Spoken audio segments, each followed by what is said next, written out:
आदर्श शिक्षण संस्थान जोधपुर की ऑनलाइन कक्षा में आप सभी का हार्दिक स्वागत अभिनंदन।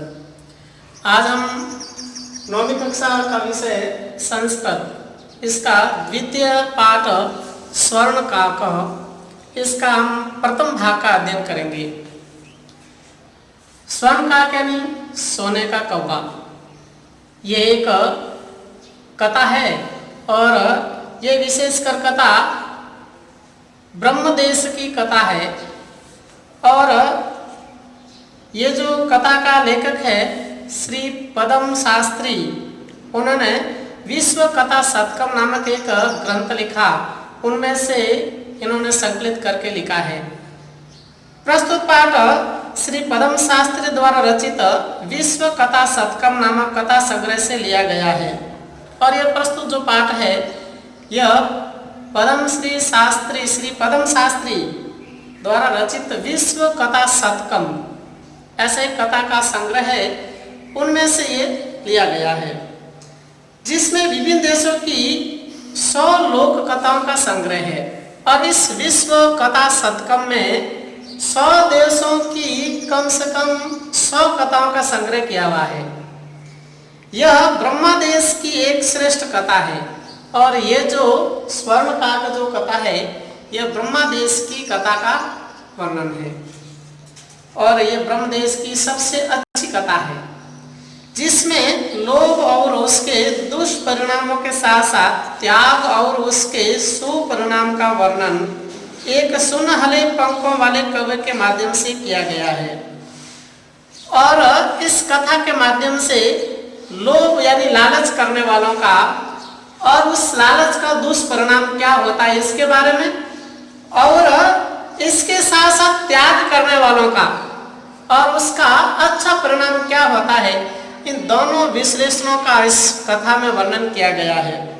और ये वर्णन एक सोने के पंख वाले कवि के माध्यम से किया गया है। तो कथा इस प्रकार है।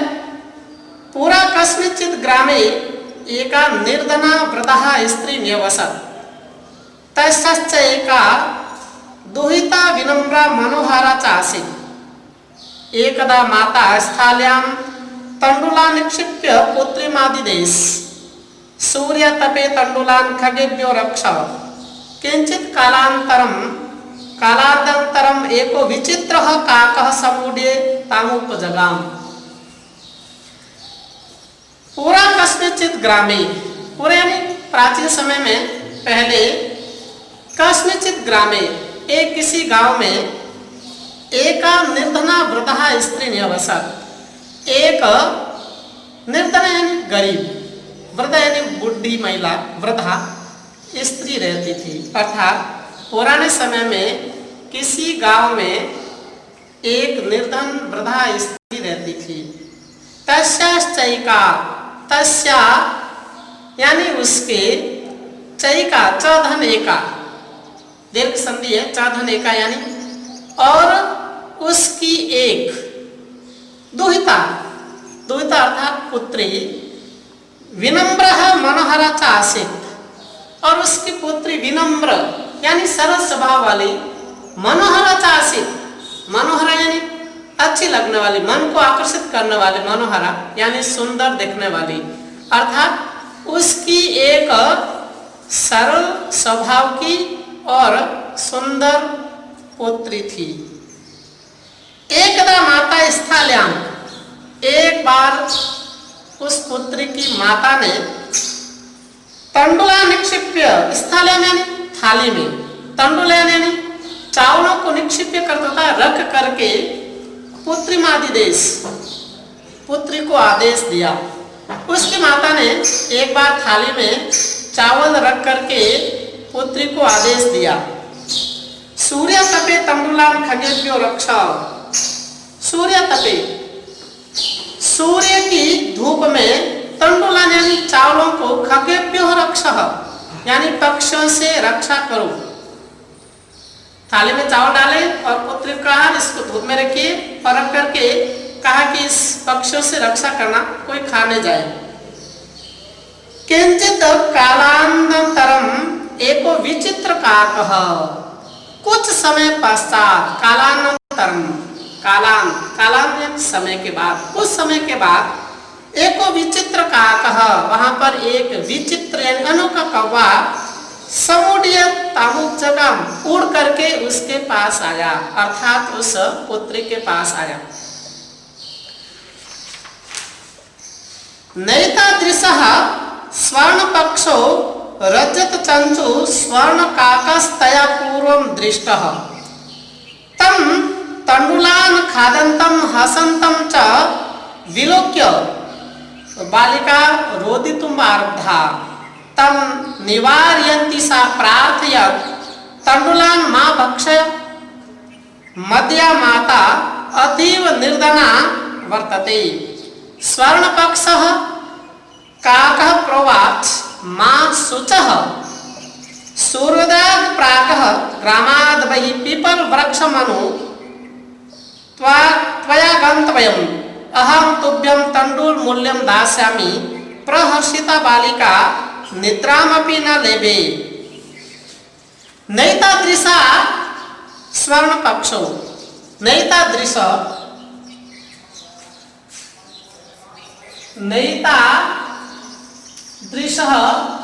अर्थात न धन एतादृशः वृद्धि संधि है, यहां पर वृद्धि संधि है।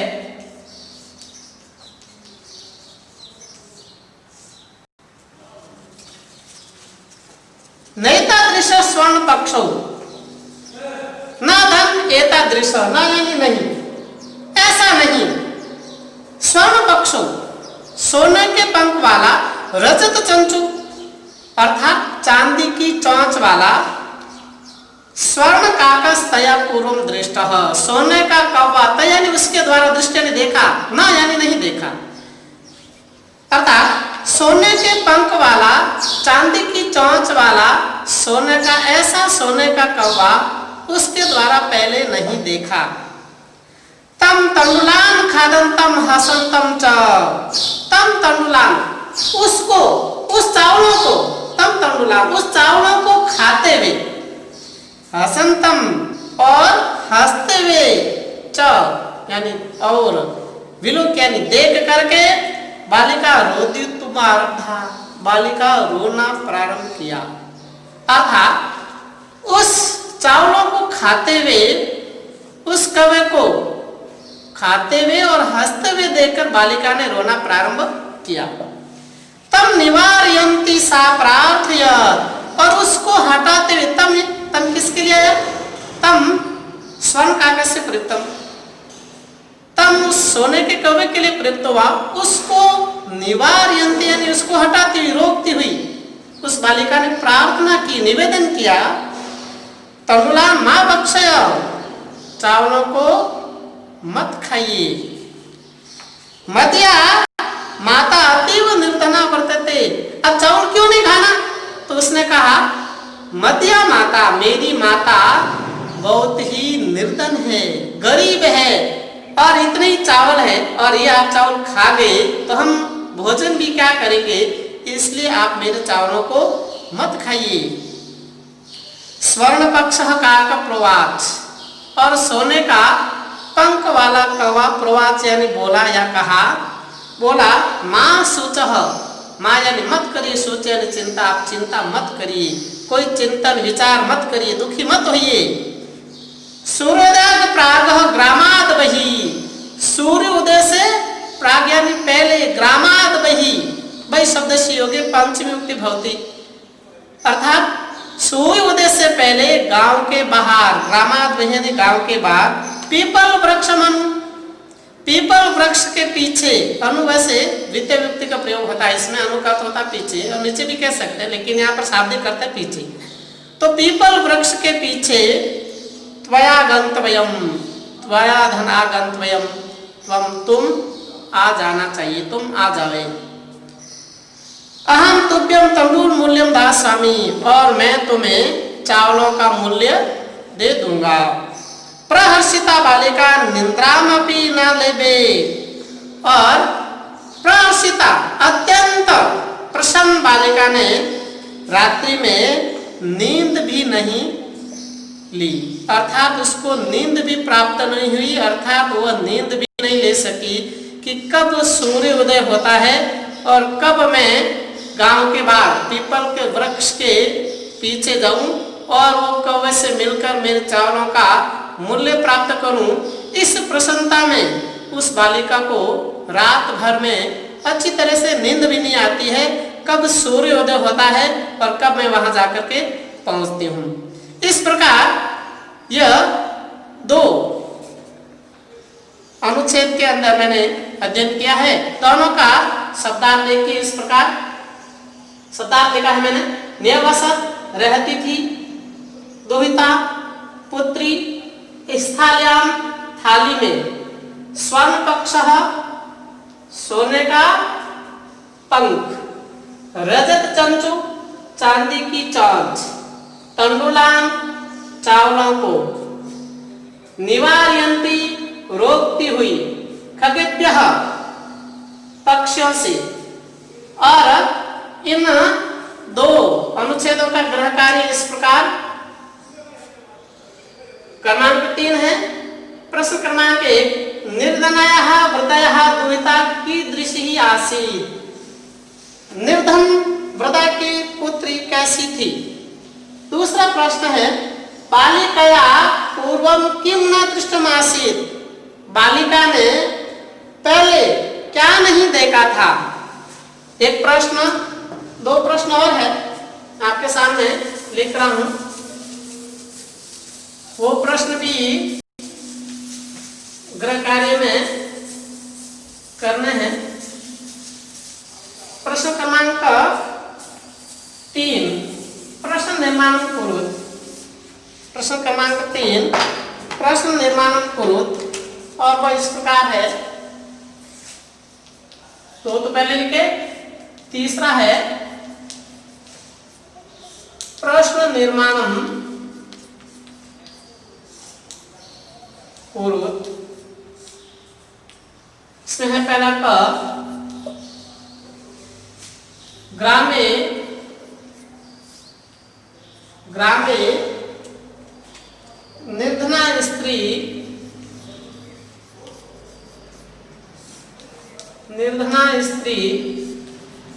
न्यवसत। रेखांकित है निर्धना स्त्री। ख है तो इस प्रकार है, स्वर्ण काकम, स्वर्ण काकम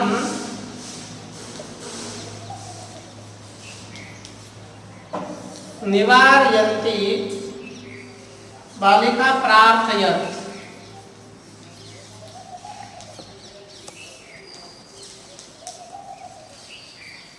प्रार्थयत इसमें है स्वर्ण काकम। प्रश्न क्रमांक 4, विलोम पदानि लिखत। विलोम पदानि लिखत। इसके अंदर क्या है, पश्चात ख है हसितुम,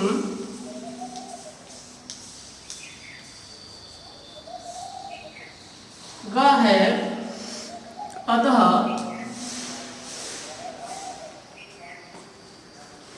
घ है इस प्रकार है सूर्यास्त,